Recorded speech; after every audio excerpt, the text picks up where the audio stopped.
कहावत है कि जहाँ चार बर्तन होते हैं, आवाज करते हैं, खटकते हैं। ऐसा ही होता है। 19 मार्च 2024 की देर रात ननद और भाभी का आपस में झगड़ा होता है। ननद यानी कि पूजा, भाभी यानी कि पार्वती, दोनों में झगड़ा था काफी पुराना। हालांकि पिछले कुछ सालों से जो पूजा होती है उसकी मानसिक स्थिति अच्छी नहीं थी, इसलिए वो अपने भाभी को सबक सिखाना चाहती थी। इसी गुस्से को देखते हुए उसने उसकी भाभी के दो बेटे होते हैं और एक का नाम लकी होता है जिसकी उम्र 5 साल होती है, एक का नाम अभी होता है जिसकी उम्र 3 साल के आसपास होती है। अब ननद को यानी कि पूजा को इतना गुस्सा आ जाता है, अपने ही सगे भतीजों को लकड़ी का एक पटरा होता है जिस जिसे महिलाएं अक्सर बैठकर खाना बनाती हैं या फिर बाथरूम में इस्तेमाल किया जाता है, उससे जोर जोर से भतीजों को अपने मारती हैं।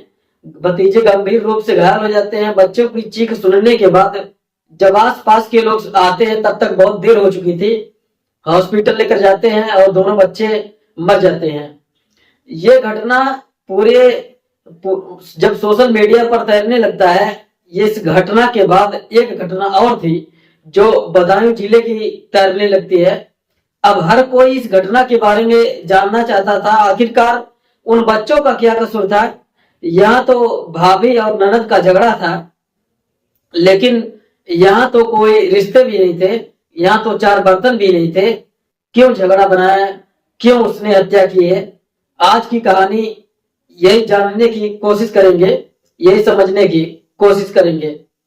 नमस्ते, प्रणाम, हर हर महादेव। मैं ओम प्रकाश पाल। आज की जो सच्ची घटना मैं आपको सुनाने जा रहा हूँ, ये सच्ची घटना है उत्तर प्रदेश का एक जिला है बदायूं। बदायूं का ही एक थाना लगता है, सिविल लाइन थाना, और इसी की ही एक चौकी है, मंडी चौकी।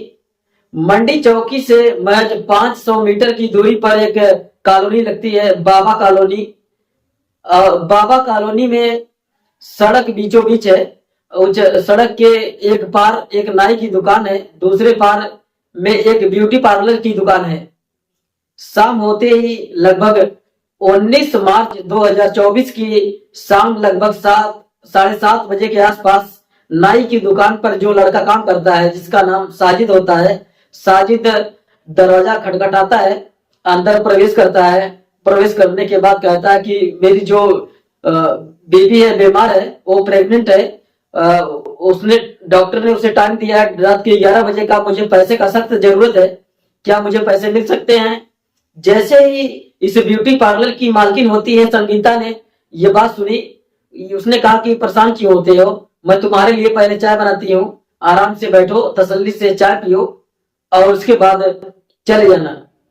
एक तरफ तो वो चाय रखने के लिए चली जाती है रसोई में और चाय रखकर सीधा अपने कमरे में जाती है ताकि पैसे जो मांगे गए हैं। इसी बीच में वो अपने पति को फोन करती है, कहते हैं कि साजिद आया है, क्या मैं इसे पैसे दे दूं? पति कहता है ठीक है, कोई दिक्कत नहीं है, अगर उसे जरूरत है तो दे दो, देने में कोई परेशानी नहीं है। पैसे का इंतजाम किया जाता है। इसी बीच में उसके यहाँ पर अब घर की बात करें तो संगीता के घर में 3 बच्चे होते हैं। जो सबसे बड़ा वाला बेटा है उसका, जिसकी उम्र लगभग 13 साल के आसपास है, जिसका नाम है आयुष प्रताप। दूसरा जो बेटा है उसकी उम्र लगभग 10 साल के आसपास, उसका नाम है पीयूष और प्रताप। और तीसरा जो बेटा है उसका नाम आयन उर्फ अनी, जो कि शिव दो सरस्वती विद्या मंदिर में कक्षा LKG का छात्र होता है। जो बीच वाला यानी कि पीयूष होता है वो कक्षा 3 का छात्र होता है। जो सबसे बड़ा वाला बेटा होता है आयुष प्रताप, जो कि 13 साल का था, वो कक्षा 6 का छात्र होता है। इसी बीच में एक घर में उसकी संगीता देवी के सास भी है जिसका नाम मुन्नी देवी है। ऐसा बताया जाता है कि उन्होंने कुछ साल पहले तक होमगार्ड की नौकरी की थी। होमगार्ड की अब नौकरी नहीं करती हैं, अब वो घर पे रही रहती हैं। इसी बीच में साजिद जो होता है, साजिद वो पूछता है कि भैया कहाँ गए हैं, तो भैया के बारे में पता चलता है कि भैया यानी कि इस संगीता का पति जिसका नाम है विनोद कुमार, जो कि एक योजना है सरकारी, हर घर जल योजना। उस हर घर जल योजना के तहत वो ठेकेदारी करता है, साथ ही ओवरहेड जो टैंक होता है उसका निर्माण करता है। लेकिन 19 मार्च 2024 को विनोद के किसी काम से लखीमपुर खीरी का एक गांव लगता है मोहम्मदी, वो वहां गया हुआ था। अब घर में 3 बच्चे, संगीता और उसकी सास मौजूद होती हैं। तभी इस साजिद कहता है कि मेरा थोड़ा जी घबरा रहा है। साजिद की उम्र लगभग 22 साल के आसपास होती है। वो जब बताता है कि मेरा जी घबरा रहा है, क्या मैं ऊपर जा सकता हूँ, यानी कि छत पर टहल सकता हूँ। ऐसा पहली बार नहीं है, क्योंकि ये लड़का अक्सर घर पर आया जाया करता था। घर से इसका बहुत तालमेल थे और परिवार में किसी तरह का कोई विवाद नहीं था। यही काम था उसके लिए। संगीता चाय बनाने के लिए चली जाती है। कहा जाता है कि ठीक है, कोई बात नहीं है, चले जाओ। बच्चों से कहता है कि बच्चों ऊपर छत पर चल रहे हैं, बस अभी आ जाइए। जैसे ही ऊपर जाने वाली बात आती है तो वो छत पर सबसे बड़े वाले बेटे के साथ जाता है। जो छोटा बेटा होता है उनसे कहता है कि बेटा एक गिलास पानी लेकर आना। जो छोटा वाला बेटा होता है यानी कि हम पानी लेने के लिए चला जाता है। जो बीच वाला बेटा होता है जिसका नाम होता है पीयूष, उससे कहा जाता है कि बेटा दुकान से मेरे लिए तंबाकू लेकर आना। अब आयान जाता है पानी लेने के लिए, पीयूष जाता है तंबाकू लेने के लिए। अब इसी वक्त छत पर 2 लोग होते हैं, एक का नाम साजिद होता है और दूसरे इस संगीता देवी का बड़ा वाला, जो सबसे बड़ा वाला बेटा होता है वो होता है आयुष प्रताप। किसी ने कोई आवाज नहीं सुनी, किसी ने कोई कुछ नहीं सुना, वो अपना काम कर देता है। जैसे ही पानी लेकर सबसे छोटा वाला बेटा ऊपर पहुंचता है, जो उसने अपनी आंखों से दृश्य देखा, उस दृश्य को देखने के बाद उसके होश उड़ जाते हैं। दरअसल जो उसका बड़ा वाला भाई था वो मर चुका था। मर इसलिए चुका था क्योंकि साजिद के हाथ में धारदार हथियार होता है। वो उसे तब तक वार करता है जब तक कि उसके प्राण नहीं निकल जाते और चारों तरफ ब्लड फैला हुआ था। इसी बीच में हालांकि उसने छोटे से बच्चे, जिसकी उम्र लगभग ज्यादा भी नहीं थी, महज 6-7 साल के आसपास रही होगी, उस बच्चे ने भागने की कोशिश की, लेकिन साजिद भी उसे अपनी पकड़ से मजबूत तरीके से पकड़कर खींच लिया और उसके भी वो बुरी तरह से वार करता है। उसकी भी हत्या कर देता है। हत्या करने के बाद अब इंतजार कर रहा था कि कब पीयूष तंबाकू लेकर आएगा, अब कब उसकी हत्या करेगा। अब पीयूष के जैसे एंट्री होती है, पीयूष ने जैसे ही उसको देखा उसने उस पर हमला करने की कोशिश की। पीयूष ने उससे बचने की कोशिश की, यानी कि उसे धक्का देने की कोशिश की, लेकिन उसके हाथ में छोटी सी चोट लग जाती है, लेकिन वो भाग जाता है। भागने के बाद नीचे पहुंचता है, अपनी दादी से कुछ कहता है कि कुछ गड़बड़ हो चुकी है, बताने की कोशिश कर रहा है, लेकिन उसके मुंह से कोई आवाज नहीं निकल रहा है। वो बहुत बुरी तरह से हाँफ रहा है। दादी इससे पहले कुछ समझ पाती, संगीता देवी इससे पहले कुछ समझ पाती, इतने में साजिद आ जाता है। उसके हाथ में बड़ा सा चाकू होता है और बड़ा सा चाकू लेकर वो हमलावर होता है। इससे पहले कि वो परिवार वाले किसी और सदस्य पर हमला करता, तुरंत ही जो दादी होती है मुन्नी देवी, वो जोर जोर से चीखने लगती है, चिल्लाने लगती हैं और मौका पाते ही दरवाजा बंद कर दिया जाता है। यानी कि वो ऐसी ही जगह पर साजिद फंस चुका था उस धारदार हथियार के साथ, जहां से उसके भाग पाना मुमकिन ही नहीं था। और इस बूढ़ी औरत की चीखें सुनने के बाद, संगीता की चीखें सुनने के बाद आसपास के लोग भी इकट्ठे हो जाते हैं। और जब आसपास के लोग इकट्ठे होते हैं तो पुलिस को भी सूचना दी जाती है। पुलिस ने भी मौके पर आती है। पुलिस ने जब आकर अपने आंखों से देखा, 2 बच्चों की छत पर हत्या हो चुकी है और तीसरे बच्चे की हत्या वो प्रयास करने की कोशिश कर रहा था, लेकिन तीसरा बच्चा वहां से भाग जाता है। इसलिए घर वालों ने अपने पूरी कहानी बताते हैं। पुलिस आती है। पुलिस आने के बाद साजिद को अपने साथ लेकर चली जाती है। धीरे धीरे ये खबर पूरे उस इलाके में फैल जाती है, यानी कि सिविल लाइन थाना क्षेत्र में फैल जाती है। और जैसे जैसे ये खबर फैल रही थी वैसे वैसे लोगों का जमघट लगना शुरू हो जाता है। ये पता चलता है कि साजिद जो दुकान किया करता था, बाल काटा किया करता था, उसने 2 बच्चों की हत्या कर दी है। क्या वजह है, क्या वजह नहीं है, सब लोग इस बात को जानना चाहते थे। और छोटे छोटे बच्चों का ब्लड देखने के बाद हर किसी का खून खौल जाता है। वहां जो उसकी दुकान होती है पहले तो उसको दुकान को तोड़ फोड़ करते हैं, वही पास में खोखे रखे हुए थे, उन खोखों को भी पूरी तरह से जला देते हैं। जैसा देखा हालत बिगड़ती चली जाती है। लगातार धरना प्रदर्शन शुरू हो जाता है, भीड़ बढ़ने लगती है।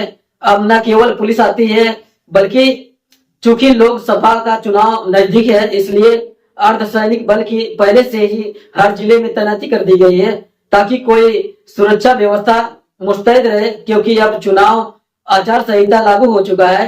और अब ऐसी स्थिति में कहीं कोई कुछ गड़बड़ न हो जाए, बात न हो जाए। पता चलता है कि रात के लगभग 9:30 बजे के आसपास की जो साजिद था उसका तो इनकाउंटर कर दिया गया। अब इनकाउंटर की जैसे ही खबर फैलती है, तो इनकाउंटर की खबर फैलने के बाद अब ये लगता है कि आखिरकार भाई पुलिस ने तो अपना काम कर दिया। काम क्या कर दिया, क्योंकि वो पुलिस को चकमा देकर भागने की कोशिश कर रहा था। ये कहानी जब पुलिस के सामने आती है, पुलिस पुलिस से बचने की कोशिश कर रहा था, वो पुलिस से बचकर भाग जाता है। भागता है शेखुपुरा की तरफ। सिविल लाइन के इंस्पेक्टर होते हैं गौरव बिश्नोई, उन्होंने उसे रोकने की कोशिश की। उधर से गोली चलती है और गोली लग जाती है गौरव बिश्नोई को भी। लेकिन जवाबी कार्रवाई में जब गोली चलाई जाती है, 2 गोली लग जाती है इस साजिद को सीने में, और 1 गोली लगती है उसे पेट में। वो तो मर ही चुका था। लेकिन अब ये खबर सोशल मीडिया पर फैलने लगती है। ये खबर वो जो प्रयागराज में एक ननद ने अपने ही भाभी के 2 बच्चों को, अपने ही सगे भतीजों की लकड़ी के पटरे से पीट पीट कर हत्या कर दी। और दूसरी खबर ये चलने लगती है कि साजिद नाम की एक लड़के ने 2 मासूम बच्चों की पीट पीट कर हत्या कर दी। अब इसी कहानी को लेकर तमाम तरह की बातें चल रही थी। हर कोई ये जानना चाहता था कि आखिरकार हत्या क्यों की गई है, हत्या की पीछे की वजह क्या है। तब मीडिया वालों ने अपना अपना काम करना शुरू कर दिया। मीडिया वाले जब पूछते हैं, सबसे पहले तो इसके घर पहुंचते हैं विनोद के घर जाने के बाद बात करते हैं। विनोद की पत्नी, विनोद की माँ ये बताती हैं कि भागने की कोशिश कर रहा था, हमने बंद कर दिया दरवाजा बंद कर दिया था, तो आसपास के लोग भी आ जाते हैं, पुलिस आती है, उसे अपने साथ लेकर चली जाती है। इस वक्त पुलिस से छोड़कर भागता है, किस वक्त नहीं भागता ये पता ही नहीं चलता। उसका कुछ ही देर के बाद इनकाउंटर हो जाता है। जब वो पब्लिक से पूछा, आसपास के लोग से पूछा, उसका भाई भी था जावेद। जब बात जावेद की आती है, पब्लिक कहती है कि आसपास के लोग कहते हैं कि जावेद तो नहीं था, लेकिन पुलिस के घर वाले भी कहने लगते हैं कि गायब हो चुका है, वो कहाँ है, पुलिस उसको तलाश कर रही है। बताया जाता है कि वो इस पूरे घटनाक्रम में पूरे शामिल था, लेकिन हत्या करने में साजिद अकेले ही था। अब इसी बीच में जो इस विनोद से पूछा जाता है कि तुम इसे कैसे जानते थे, क्या मामला था, वो कहता है कि मैं जानता जरूर था, मेरी उससे कोई दुश्मनी नहीं थी, बल्कि अखबार में, मीडिया में तो ये रिपोर्ट ये भी आ रही है कि 10 साल पहले, ताकि ये एक दूसरे को जानते भी थे, 10 साल पहले इसको ऑफर दिया था, भाई तुम हमारे यहाँ पर रहो, भाई यहाँ दुकान खोलो, अच्छा काम चलेगा। उसकी बीवी खुद ब्यूटी पार्लर की काम करती है, उसका घर में आना जाना परिवार के सदस्यों की तरह, छोटे छोटे बच्चे, प्यारे प्यारे बच्चे उसको भैया भैया करके कह के बात करते थे, अपने बाल कटाने के लिए जाया करते थे। जाहिर सी बात है, इस बाल काटेगा उससे प्यार से ही बात करेंगे। वो बच्चे वाकई बहुत अच्छे थे, लेकिन जिस तरह से उनके पीछे बात होती है, फिर एक मीडिया को याद आता है कि आखिरकार वो आया क्यों था घर के अंदर क्यों प्रवेश किया था। पता चलता है कि 5,000 रुपए लेने आया था। उसकी बीवी प्रेग्नेंट है। जब बात प्रेग्नेंट की आती है, उसकी पत्नी कहा कि जब उसके पत्नी का पीछा करते करते पहले तो ये जाते हैं, आखिरकार ये रहता कहाँ था, साजिद रहता है ये सखानो का रहने वाला था। और साजिद और जावेद ये दोनों भाई होते हैं, बाप का नाम बाबू होता है। अब ये बाबू को क्यों इसके साजिद और जावेद यहाँ पर दुकान किया करते थे, काफी लंबे समय से काम कर रहे थे, आसपास के लोग भी इन्हें जानते थे, पहचानते थे। लेकिन जब मीडिया वाले सना के पास पहुंचते हैं, सना रहती है, यानी कि बिनावर थाना लगता है, जिसका गांव लगता है ददमई में वो रहती है। ददमई में वो जब मीडिया वाले पहुंचते हैं, कहते हैं क्या बात है, वहां एक नई बात निकलकर सामने आती है। नई बात कुछ इस तरह से होती है, उसको सना को बच्चा पैदा होते हैं, लेकिन वो जी नहीं पा रहे थे, यानी कि पैदा होते थे मर जाते थे, या फिर घर में भी मर जाया करते थे। इसी बीच में जब ये बात पता किया गया कि तुम गर्भवती हो, तो सना का साफ इनकार कर दिया, तो मैं तो गर्भवती बिल्कुल भी नहीं हूँ। जब ये बताया गया था कि 5,000 रुपए उधार मांग रहा था साजिद, कि मेरी पत्नी हॉस्पिटल में एडमिट है, रात के 11 बजे का उसको टाइम दिया गया है, यानी कि इस थ्योरी भी झूठी निकलती है, तब लोगों को ऐसा लगता है कि इस थ्योरी की बात एक थ्योरी और है, कहीं ऐसा तो नहीं है किसी ने बताया हो तुम बच्चों की हत्या कर दो। जो बच्चों की कत्ल कर दोगे, हत्या कर दोगे, तो फिर तुम्हें बच्चा पैदा हो जाएंगे, यानी कि तंत्र मंत्र का कोई खेल तो नहीं है। बात तंत्र मंत्र की है या किस चीज की है, ये तो खैर पुलिस के जांच के बाद ही स्पष्ट हो सकेगा। लेकिन जिस तरह से मरने वाले दोनों बच्चों की माँ और दादी का इंटरव्यू सामने आता है, ये पड़ोसियों से पता चलता है कि पुलिस को सौंपा गया था साजिद, और पुलिस के साथ हो जाता है। और शेखुपुरा तक जब पहुंचता है, वहां इस बीच में 30 से 40 मिनट तक पुलिस के साथ रहता है। आखिरकार पुलिस ने कुछ न कुछ तो उससे जरूर बात की होगी, ऐसा तो नहीं है कि पुलिस से मिलकर तुरंत भाग गया होगा। 30-40 मिनट में पुलिस ने से साजिद ने क्या बताई होगी, क्या नहीं बताई होगी, ये तो खैर पुलिस ही अच्छे से बता सकती है, जान सकती है। लेकिन जो उसका छोटा भाई जिसका नाम जावेद होता है, वो जावेद अब पुलिस के हाथ आता है, असली कहानी वो बता पाएगा या नहीं बता पाएगा। दोस्तों, इस पूरे घटनाक्रम को सुनाने का उद्देश्य है किसी को परेशान करना नहीं, किसी का दिल दुखाना नहीं, बल्कि आपको जागरूक करना है, आपको सचेत करना है। जहां भी रहें सुरक्षित रहें। जय हिंद, जय भारत।